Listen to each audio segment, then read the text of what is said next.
थेट जाऊयात बारामतीमध्ये। सध्या अजित पवार बारामतीमध्ये आहेत।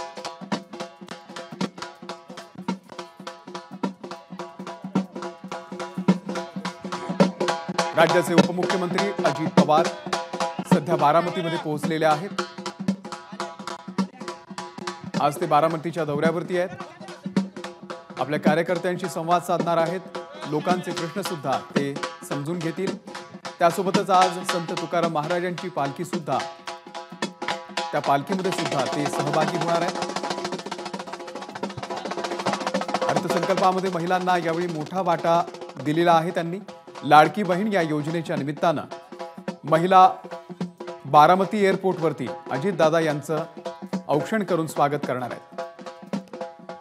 आणि आज संत तुकाराम महाराजांच्या पालखी सोहळ्यामध्ये सुद्धा पंतप्रधान माफ करा उपमुख्यमंत्री अजित पवार हे सहभागी होतील।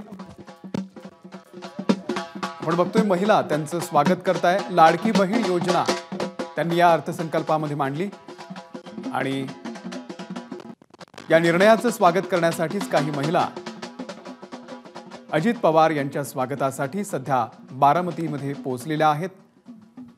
बारामतीच्या या विमानतळावरती त्यांचं स्वागत करण्यात आलेलं आहे।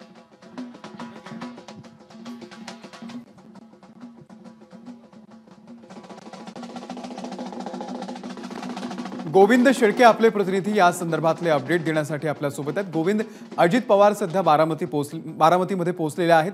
पालखी सोहळ्यामध्ये ते आज सहभागी होतील। आज पालखी नेमकी कुठे आहे आणि अजित पवार किती वाजता या पालखी सोहळ्यामध्ये सहभागी होतील? अमोल, आपण बघतोय की लोकसभा निवडणुकीनंतर पहिल्यांदाच अजितदादा हे बारामतीमध्ये पोहोचले आणि अजितदादांचं या ठिकाणी पहिल्यांदा वाचन करून फुले अगदी वाजत स्वागत होत आहे।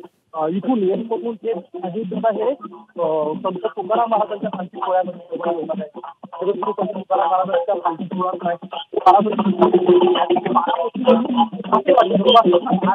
अंतर आहे आणि यामध्ये जवळपास पालखी सकाळी झालेली आहे।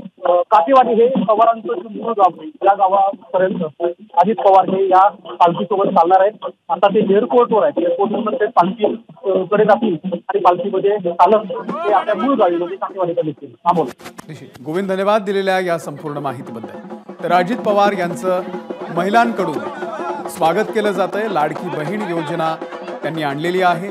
अर्थसंकल्पामध्ये त्यांनी ही लाडकी बहीण योजना आणली आणि महिलांकडून आज बारामतीमध्ये अजित पवार यांचं स्वागत केलं जात आहे। यानंतर अजित पवार हे संत तुकाराम महाराजांच्या पालखी सोहळ्यामध्ये सुद्धा सहभागी होणार आहेत।